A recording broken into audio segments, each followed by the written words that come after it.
আলহামদুলিল্লাহ, আল্লাহ পাকের অশেষ মেহেরবানি এবং দয়া যে আল্লাহ তাআলা আজকের এই জুমার নামাজে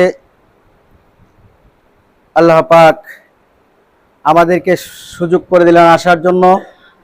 সেই মহান মনিব আল্লাহ তাআলার দরবারে একবার শুকরানা আদায় করি আলহামদুলিল্লাহ। সবাই সমস্বরে বলি আলহামদুলিল্লাহ। তো দেখেন আল্লাহ তাআলা যে দয়া করলেন, আমাদের মাঝখান থেকে অনেক মানুষ বিদায় হয়ে চলে গেছেন। আল্লাহ পাক আমাদেরকে হায়াতে তৈয়বা দান করলেন, পাশাপাশি আল্লাহর দয়া হলো আমাদেরকে সুস্থতা দান করলেন। তারপর আল্লাহ তাআলা আবার আমাদেরকে তেনার হুকুম আদায় করার জন্য, তেনার ঘর মসজিদে আসার জন্য সুযোগ করে দিলেন। এটা আল্লাহ তাআলার দয়া ছাড়া আর কিছু? আল্লাহ তাআলা যাকে সুযোগ দেন ইবাদত করার মতো, তার মহান হুকুম আদায়ের জন্য, শুধু সেই বান্দারাই আল্লাহ তাআলার ইবাদত বন্দেগী করতে পারে। তো আল্লাহ পাক আমাদেরকে সেরকম একটা সুযোগ দিলেন, সেই জন্য আবার শুকরানা আদায় করি সবাই আলহামদুলিল্লাহ। পাশাপাশি মানবতার মুক্তির দিশারি আকায়ে নামদার তাজেদারে মাদিনা ইমামুল মুরসালিন খাতামুন নবীন, যে মহামানুষটি আল্লাহ পাক আমাদের জন্য পারের কান্নারি হিসাবে শেষ বিচারের দিনে আমাদের রাহবার হিসাবে আমাদের জন্য বরাদ্দ করলেন, সেই মহামানুষটির প্রতি আবার একবার দুরূদ শরীফ আদায় করি সবাই সাল্লাল্লাহু আলাইহি সাল্লাম। তো আলহামদুলিল্লাহ, আমি ছোট্ট একটি আয়াত পেশ করলাম। আজকের খুতবার সারসংক্ষেপ বিষয়বস্তু হলো যে সৎ কাজের আদেশ করা এবং অসৎ কাজের নিষেধ করা। আল্লাহ পাক যখন এই দুনিয়াটা আইএমএ জাহেলিয়াত দিয়ে ভরে গেছে, অন্ধকার ছেয়ে গেল, তখন রাসূল পাক সাল্লাল্লাহু আলাইহি সাল্লামকে এই ধরায় পাঠালেন। শুধু মিশন একটাই, সেটা হলো অসৎ কাজগুলিকে বর্জন করা আর সৎ কাজগুলিকে আদেশ দেওয়া।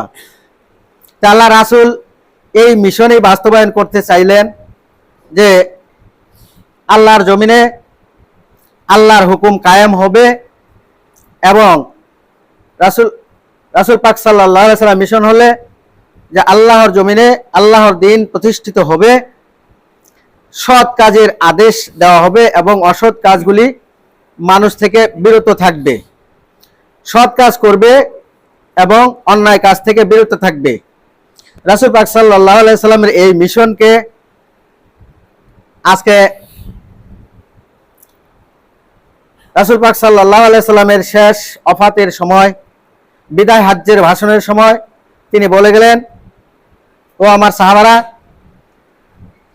আজকের এই কাজটা যখন রাসূল পাক সাল্লাল্লাহু আলাইহি সাল্লাম ভাষণে বুঝতে পারলেন সাহাবারা যে হুজুর আর বিদায় হজ করার জন্য আর আসবেন না, তখন সাহাবারা উত্তর দিলেন, প্রশ্ন করলে, হে আল্লাহ রাসূল, আপনার এই নবীওয়ালা কাজ, এই দায়িত্ব আপনি ওফাতের পরে কে করবে? আল্লাহ রাসূল সাল্লাল্লাহু আলাইহি সাল্লাম বললেন যে আমার যে কাজ তোমাদেরও সেই কাজ। তা আমি একটি আয়াত পাঠ করলাম, সেটা হলো ওয়াল তাকুম মিনকুম উম্মাতুন ইয়াদউনা ইলাল খায়র। তোমাদের মধ্য থেকে এমন একটা দল, এমন একটা প্রতিনিধি দল থাকা জরুরি বা প্রয়োজন, যারা মানুষদেরকে সৎ কাজের আদেশ করবে এবং অসৎ কাজ থেকে বাধা প্রদান করবে। তারা মানুষদেরকে কল্যাণের দিকে আহ্বান করবে। এই দলটা কারা? কে করবে এই দলটা? এই কাজটা কারা করবে? আপনারা ভালো করে লক্ষ্য করে দেখেন তো, এই কাজটা বর্তমান প্রেক্ষাপটে, বর্তমান দুনিয়ার জমিনে কারা করে এই কাজটা? এই কাজটা কে করে? মানুষদেরকে ভালো কাজের দিকে আহ্বান করে, কল্যাণের দিকে ডাকে। আসলে আল ওলামা ওয়ারাসাতুল আম্বিয়া, ওলামারা হলেন, আলেমগণ হলেন নবীদের ওয়ারিস। আর নবীদের ওয়ারিসেরা যখন এই মসজিদে কথা বলে, তখন সাধারণ মানুষ মনে করে এটা নবীদের ওয়ারিস। আর যখন এই কথাগুলো যখন তাদের বিরুদ্ধে চলে যায়, তখন ওয়ারিস থাকে না, তখন সে একজন আপনাদের নিন্দার পাত্র হয়ে যায়, একজন ঘৃণার পাত্র হয়ে যায়, আপনাদের কাছে একজন শাস্তির যোগ্য হয়ে যায়। তো আলহামদুলিল্লাহ, হযরত আলী রাদিয়াল্লাহু তাআলা আনহু বললেন, তোমাদের মধ্যে যারা সৎ কাজের আদেশ করে এবং অসৎ কাজের বাধা প্রদান করে, সেই হইল উত্তম, এবং তার কাজটাই হইল সর্বশ্রেষ্ঠ কাজ। তা আমাদের সমাজে একটা ব্যক্তি মনে করেন অন্যায় করতেছে, অন্যায়ের সাথে লিপ্ত, সেই সমাজে সেই অন্যায়টাকে প্রতিহত করার মতো ক্ষমতাবান বা ধনাঢ্য ব্যক্তি আছে, কিন্তু সেই ধনাঢ্য ব্যক্তি বা সেই ক্ষমতাবান ব্যক্তি সেই অন্যায় কাজটা থেকে তাকে বাধা দিল না, তাকে ফিরায় আনার চেষ্টা করলো না। তাহলে তার কি হবে? সে যখন মারা যাবে, মারা যাওয়ার সময়, মারা যাওয়ার আগে তার এটা লাঞ্ছনাদায়ক কষ্ট হবে এবং লাঞ্ছনাদায়ক মৃত্যু হবে তার। কারণ সে,